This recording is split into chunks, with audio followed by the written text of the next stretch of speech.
Hello student, welcome back to my YouTube channel. आज हम आपकी 10th क्लास की वर्कशीट करने वाले हैं, वर्कशीट नंबर 66। और ये 17 तारीख यानी कि आज की वर्कशीट है क्लास 10th के लिए। यहाँ पे नाम लिखोगे, यहाँ पे अपने क्लास टीचर का नाम लिखोगे। इसमें आपको कुछ इस प्रकार देखो प्रश्न दिए हुए हैं, जो हमेशा की तरह आपको क्वेश्चंस दिए जाते हैं, तो यही हम आज करने वाले हैं। ये देखो कुछ 7 क्वेश्चंस आपके 10 क्वेश्चंस आपकी बुक से हैं, उसके बाद स्रोत आधारित प्रश्न है, यानी कि आपको ये पैराग्राफ पढ़ के इसमें से आंसर्स ढूंढने हैं। जैसे कि बहुदलीय व्यवस्था क्या है, तो ये आपका आंसर यहीं से हो जाएगा, यहाँ से इसे बहुदलीय व्यवस्था कहते हैं। तो इसी प्रकार से हम इसके आंसर करेंगे। तो आइए हम करते हैं इसका उत्तर। तो सबसे फर्स्ट क्वेश्चन है, राजनीतिक दलों के क्या कार्य हैं? तो कार्य चुनाव लड़ना है, सरकार का गठन करना है, यानी कि राजनीतिक दलों का प्रमुख कार्य चुनाव लड़ना होता है। वो पार्टियां जिनको बहुमत मिलता है सरकारें बनाती हैं और चलाती हैं। इसके बाद इसी में ही है कार्यक्रम और नीतियां बनाती हैं, अब इसे नोट कर लो। और कानूनों का निर्माण करते हैं। राजनीतिक दल के लिए कानून बनाने में निर्णायक भूमिका निभाते हैं। इसके बाद जो आगे आपका है, विपक्ष की भूमिका निभाते हैं। चुनाव हारने वाले दल विपक्ष की भूमिका निभाते हैं। ओके, इसके बाद फिर आपका आगे है, किसी दल को राष्ट्रीय या प्रांतीय मानने का क्या आधार है? तो ये रहा राष्ट्रीय दल, जब कोई पार्टी 4 राज्यों के विधान सभा चुनाव या लोकसभा में कुल वैध मतों का कम से कम 6% हासिल करती है और लोकसभा चुनाव में कम से कम 4 सीट पर जीत दर्ज करती है, तो उन्हें राष्ट्रीय पार्टी के रूप में मान्यता मिलती है। ओके, जैसे बीजेपी और भारतीय राष्ट्रीय कांग्रेस। इसके आगे प्रांतीय दल का है, इसमें यह है जो राज्य की विधानसभा के चुनाव में कुल वैध मतों का कम से कम 6% चाहिए और कम से कम 2 सीटों पर जीत दर्ज करती है, उसे राष्ट्रीय पार्टी के रूप में मान्यता दी जाती है। जैसे आप और आरजेडी। आप पार्टी कहाँ पे है बच्चों, बताओ फटाफट कमेंट बॉक्स में कमेंट करेंगे कि आपकी पार्टी कहाँ है। इसके बाद थर्ड है, विभिन्न प्रकार की दलीय व्यवस्था का वर्णन कीजिए। तो यहाँ देख सकते हैं, एक दलीय व्यवस्था वही होती है किसी देश में एक ही राजनीतिक दल होता है जो चुनाव लड़ता है, सरकार बनाता है, एक दलीय व्यवस्था कहलाती है, जैसे चीन। इसके बाद जैसे इसमें आपका है 2 दलीय व्यवस्था, जैसे ब्रिटेन यूएसए में, इसे नोट कर लें। बहुदलीय व्यवस्था वो होती है जहाँ अनेक राजनीतिक दल होते हैं, उसे बहुदलीय व्यवस्था प्रणाली के रूप से जाना जाता है। हमारे देश में बहुदलीय प्रणाली है। ओके, वर्तमान में राजनीतिक दलों के समक्ष चुनौतियों का वर्णन की। तो आइए करते हैं। जो समक्ष चुनौतियां हैं कुछ इस प्रकार, आंतरिक लोकतंत्र का अभाव, वंशवाद की चुनौती है, धनबल की है, बाहुबल है और विकल्पहीनता है। तो इस क्वेश्चन में इतना ही है। भारतीय राष्ट्रीय कांग्रेस का प्रमुख विचारात्मक तत्वों की व्याख्या करनी है।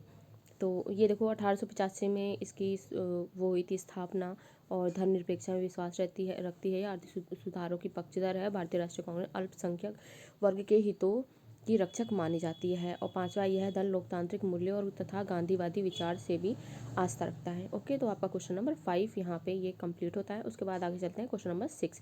ये भी कुछ इस प्रकार से इसमें भारतीय जनता पार्टी के बारे में पूछा गया है। तो इसमें 1980 में इसकी स्थापना हुई थी। और प्राचीन संस्कृति मूल्य, देखो इसमें इनका जो इंटरेस्ट है प्राचीन संस्कृति में मूल्य, भारतीय राष्ट्रवाद में है, राजनीति और सांस्कृतिक राष्ट्र हिंदुत्व इसकी उत्पत्ति का मूल तत्व है।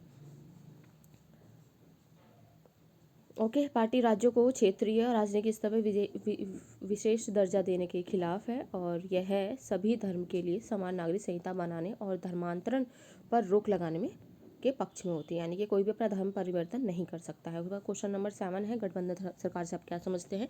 भारतीय लोकतंत्र में गठबंधन सरकार की भूमिका का वर्णन करें। तो इसमें देख सकते हो, गठबंधन जब कोई कुछ दल चुनाव लड़ने तथा सरकार बनाने के उद्देश्य से एक साथ आते हैं तो उसे गठबंधन कहते हैं। किसमें? इसमें इंपॉर्टेंट ये कुछ दल सरकार बनाने के उद्देश्य से एक साथ आते हैं, कुछ दल की बात हो रही है, तो क्या कहलाएगा? वो गठबंधन कहलाएगा। गठबंधन सरकार, जब किसी दल को बहुमत प्राप्त नहीं होता है तो कुछ दल मिलकर सरकार बनाते हैं, उसे गठबंधन सरकार कहते हैं। जैसे केंद्र में एनडीए सरकार है। भारतीय लोकतंत्र के बारे में इसमें दिया हुआ है।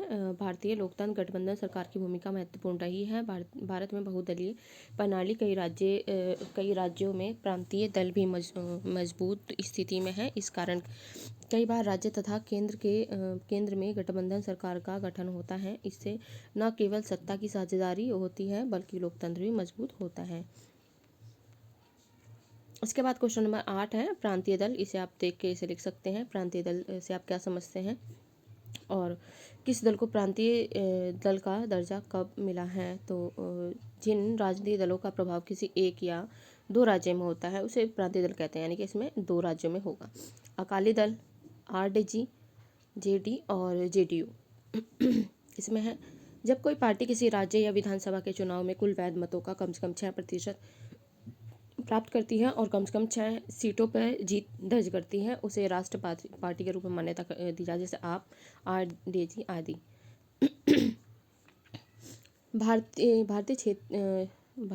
भारत में क्षेत्रीय दलों के उभार ने संघवाद और लोकतंत्र को मजबूत किया है।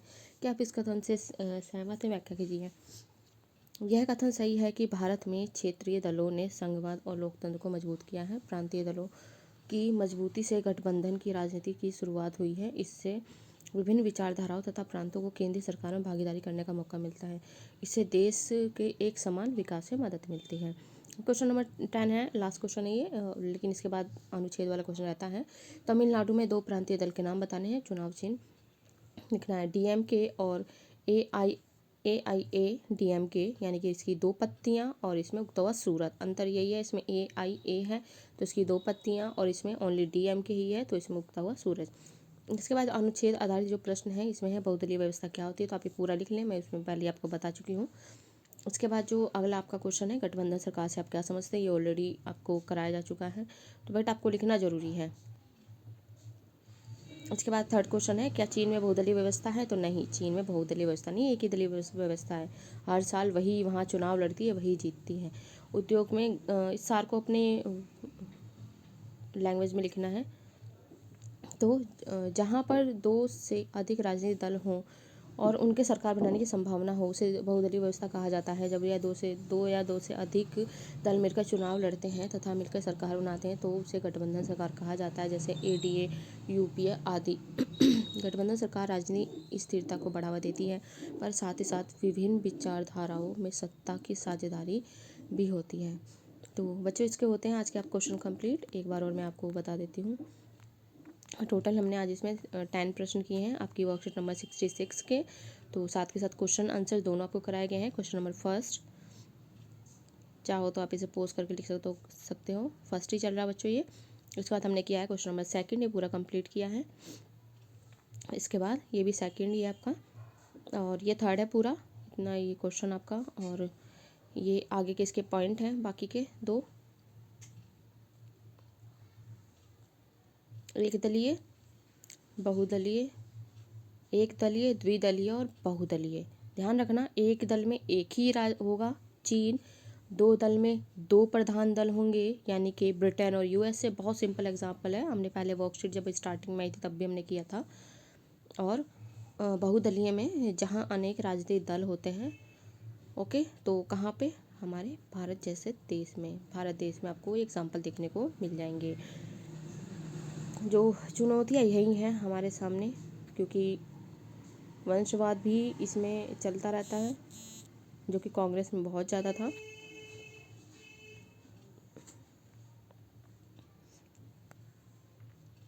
तो कांग्रेस के बारे में पता होना चाहिए, इसकी स्थापना कब हुई थी, इनके मेन मोटो क्या है, किस चीज़ को मानते हैं, किस चीज़ में आस्था रखते हैं।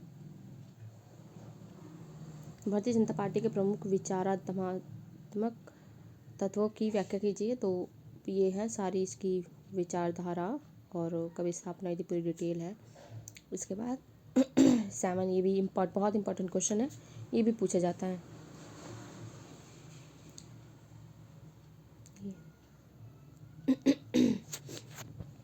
इसके बाद क्वेश्चन नंबर 8 है ये, प्रांतीय दल कौन कौन से होते हैं, अकाली दल और RJD, JDU। ओके, इसके बाद है भारत में क्षेत्रीय दल के उभार ने संघवाद और लोकतंत्र को मजबूत किया है। तो क्वेश्चन नंबर 9 करेक्ट है आपका ये। और ये क्वेश्चन नंबर आपका 10, दो प्रांतीय दल, ये इम्पोर्टेंट है, आप इसे याद कर लेंगे। इसके बाद आपका है जो हमने अभी कंप्लीट किया है, बहुदलीय व्यवस्था पहले भी कर चुके हैं और अब भी है। और इसके बाद जो है गठबंधन सरकार, आपको पता है जब दो या दो से अधिक दल मिलकर चुनाव लड़ते हैं तो क्या बनाते हैं, गठबंधन सरकार बना लेते हैं वो लोग। और गद्यांश में यही था कि जहाँ पर दो से अधिक राजनीतिक दल हों और उनके सरकार बनाने की संभावना हो, बहुदलीय व्यवस्था कहलाती है। जब दो या दो से अधिक दल मिलकर चुनाव लड़ते हैं तो मिलकर सरकार बनाते हैं, गठबंधन सरकार कहलाती है। एनडीए, यूपीए आदि। गठबंधन सरकार राजनीतिक स्थिरता को बढ़ावा देती है, पर साथ ही साथ विभिन्न विचारधाराओं की सत्ता की साझेदारी भी होती है। क्वेश्चन नंबर 3 आपका यही था, बहुदलीय व्यवस्था है या नहीं। बच्चे अगर मेरे चैनल पे आप नए हो तो चैनल को जरूर से सब्सक्राइब कर दें, वीडियो को शेयर करें और लाइक भी करें और कमेंट करके जरूर बताएं आपको हमारी वीडियो कैसी लगी है। तो मिलेंगे नेक्स्ट वीडियो में नेक्स्ट वर्कशीट के साथ, तब तक के लिए good bye, take care, thank you.